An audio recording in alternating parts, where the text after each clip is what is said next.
series is about. See, it looked too much like Saints Row 3, and I was afraid of that.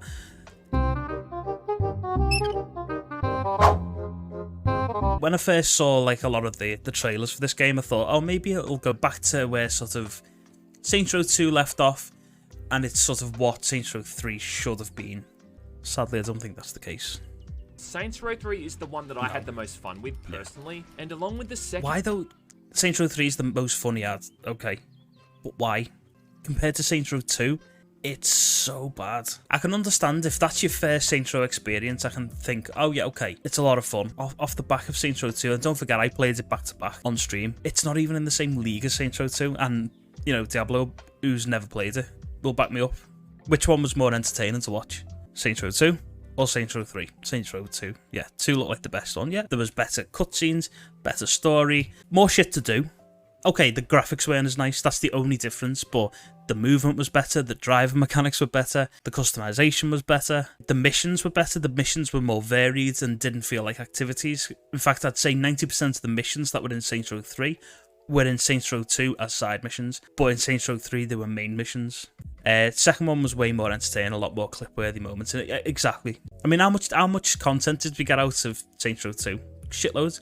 In fact, the only game that's probably generated more content for this channel was Sleeping Dogs, because that was also an excellent game. And I fucking love that game, you know.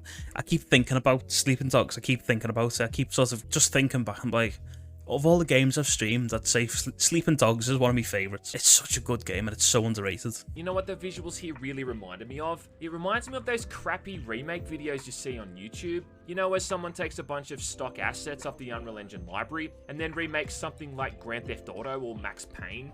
And as a result, it ends up looking completely soulless, like it's being created by a machine. Yeah, you know that? Well, that's what the world feels like here. What's really the most entertaining here? It looks like it hasn't changed since the third installment either. That it's just downright hilarious. The world looks completely dead. Yeah, it does. It just looks so. I'd like to think that this stuff has been done intentionally, soulless. But it's just so janky and busted that I think what's more likely is that it's just something that someone's overlooked. Like, let's not forget as well. This game's coming out now in. I know you can't compare the two because it's a different studio, different developer, all of that stuff. But this is coming out 9 years after GTA 5. GTA 5, which came out on the previous, not the previous gen, but the gen before that, consoles, right? And what they could do, I know they're a bigger studio and everything, but what they could do 9 years ago, you would expect now, you know, 9 years later, that even the smaller studios would be able to at least, you know, create something which is, you know, as living and breathing as GTA 5 is, right? It just feels really lazy, this. It just feels like they've just taken basically the bare bones of Saints Row 3, which is basically what Saints Row 4 and Gat Out of Hell are.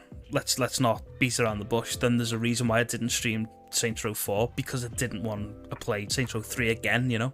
And this just looks like they've gone, okay, we've got the bare bones, we've got the sort of the framework of Saints Row from Saints Row 3, let's just sort of use that and put it into a slightly bigger map, but not change anything about it, because those worlds, those maps in Saints Row 3, 4 and Gat Out of Hell all feel soulless and lifeless. And also, to go back to the point of making a living, breathing world, they've already accomplished that.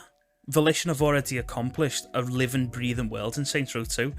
Saints Row 2, you know, there were NPCs doing jobs. Okay, it wasn't like to the same level of detail as GTA 5, but at least they tried, and, you know, you'd see NPCs like sitting on benches, sitting at tables and stuff. It didn't look, you know, massively realistic, but at least they had that living, breathing quality about it, which you don't get in the newer iterations of the game. You don't get that in Saints Row 3 through to this one by the looks of things as well. Just seems like a cash grab at this point. There's so much they could have done with the game. Yeah, that's it, exactly. There is, like, they could have made the best open world action sandbox game, but they probably couldn't be bothered. Or there were technical limitations. But it's not like it's too ambitious. Like, I can understand, when you look at a game like Cyberpunk 2077, right? That game is very ambitious. Hence why it had so many bugs and so many things wrong with it when it was released. And they've only just sort of fixed it, you know, in the last few months. Still, it's an excellent game, and I recommend anyone to play it. But at least that world feels, you know, it's an open world sort of RPG, but it's got a soul. You know, Night City feels like a living, breathing city. Like GTA 5 feels like a living, breathing city. and Saints Row 2 feels like a living, breathing city. Sleeping Dogs feels like a living, breathing city. They all do. But the games that don't, the things like this, I just don't understand how they can fuck it up. It's not like it's ambitious. That's what I'm saying. There's no excuse in this day and age. I played like an hour of the fourth one. I think it was so random. Yeah, that's the thing. They just went. It just kind of jumped the shark. Yeah, the presidents and aliens invaded something. It was so over the top and silly. Yeah, well, which is fine. But I think Saints Row went too silly. That's the problem as well. Because Saints Row 1 and 2 were quite down to earth. There were silly moments and there were silly things you could do in it and stuff, but the silliness came from your own sort of imagination and your own sort of creativity within the world.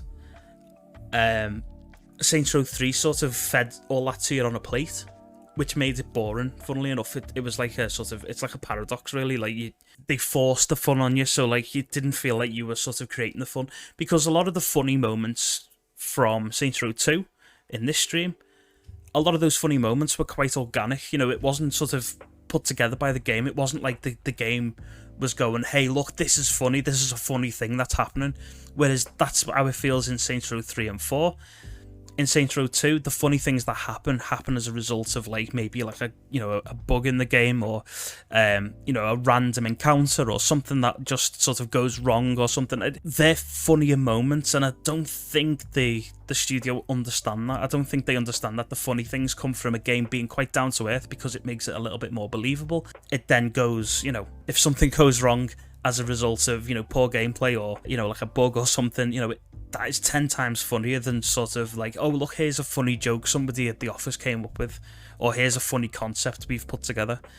It doesn't work as well. It's got like an identity crisis, I think that's what it is as well. Saints Row came out with the first game, which was like very sort of gang culture, and it was quite story driven, and although it was kind of a caricature of gang culture, kind of like San Andreas, but even more so in Saints Row 1. That was carried on and made a little bit more over the top, but it felt bigger budget in Saints Row 2. And that was great, and it ended on a high, and it was a good game and all that, fun to play and all that. Saints Row 3, it just switched it all, and it just sort of turned this super silly, super over the top. The story didn't really make sense. You sort of became, leader of Stillwater. You go to Steelport, and all of a sudden, in the years between 2 and 3, the Saints have become this like massive corporation kind of thing. This thing to be marketed and everything, and like, oh yeah, it's funny and all that, but it sort of takes away from the base nature of what the games were originally about. They just went too far with it and then kept running with it, and it looks like they've done the exact same thing with this iteration of the game. They should have just sort of gone,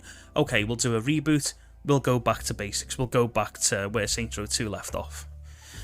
Oh, and if you thought the rain effect in that definitive edition was bad, well, wait until you check out the one in Saints Row. What the fuck is that? Hold on a minute. What the hell is that? That's ridiculous. I understand that it's like, okay, it's literally just on the cusp of release, right? But surely they can iron all this stuff out before release. You're not telling me somebody's okayed that weather effect? Just that alone? Oh, is it? Oh, shit, yeah, it came out yesterday, actually, yeah. Yeah. Sorry, yeah, it did. It came out yesterday. I forgot what day it was, to be honest, Phil. I wouldn't have a problem, personally. I wouldn't have a problem if they said, okay, there's a few problems with the game in its current state, so we're going to push back the release. Seriously, wouldn't have a problem. And to be honest, it would probably make more sense for them as a company to release it closer to, like, the festive periods, right? Like, August is a weird time to release a game, in my eyes, but that's just me.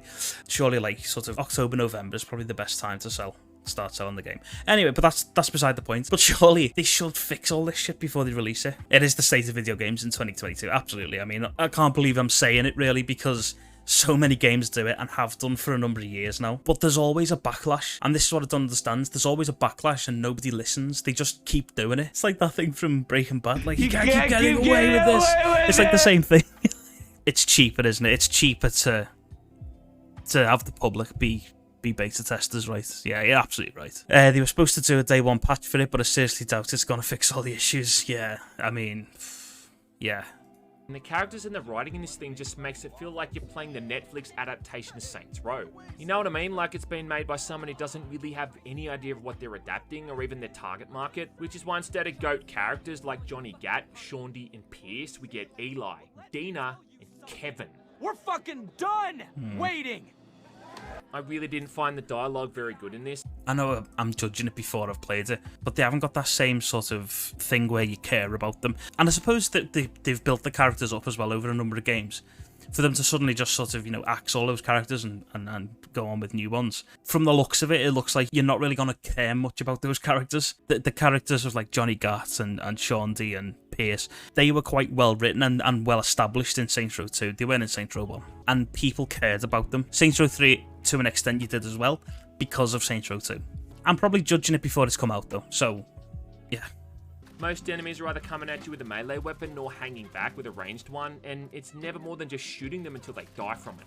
It's really just boring, mindless stuff. That is and always the only what delineation Saints of Row these armored NPCs enemies, have but been, though, that's right? really just the missions rarely seem to evolve past just running around and shooting people over and over, or driving away in a car, then shooting people over and over.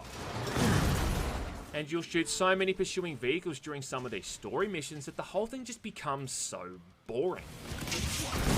And that was the problem. That was the problem with Saints Row 3. It was just that it was so boring, and that every single mission near enough were activities from Saints Row 2. Which, the activities were fun enough, but they were activities, they were side missions. What they did was they just took the side missions from Saints Row 2 and disguised them as real missions in Saints Row 3, and then did the same in 4, and looks like they're going to do the same in this one as well.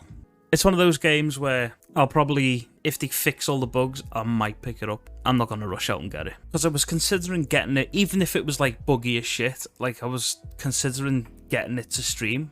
Because I thought at least it'll be funny to play a buggy game.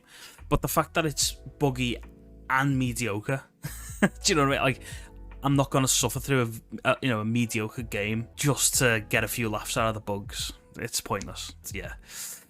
Not what I want. Or what anyone else wants to see, I don't think. I might pick it up on sale or something, but not at $60. No way. No. I think there's the best edition one is $90 or $100. Yeah, fuck that. Forget it. You know what I say? If you haven't already, buy Saints Row 2. Buy Saints Row 2, play Saints Row 2. That's the best Saints Row experience you can have. Bar none. Buy Saints Row 2. Forget 3, 4, Gat Out of Hell, and this pile of shite. And Saints Row 1's okay. But Saints Row 2 is the best one. If you want a game that's better than Saints Row 2, forget it and buy GTA. Any GTA. Even the Definitive Edition ones. Buy those.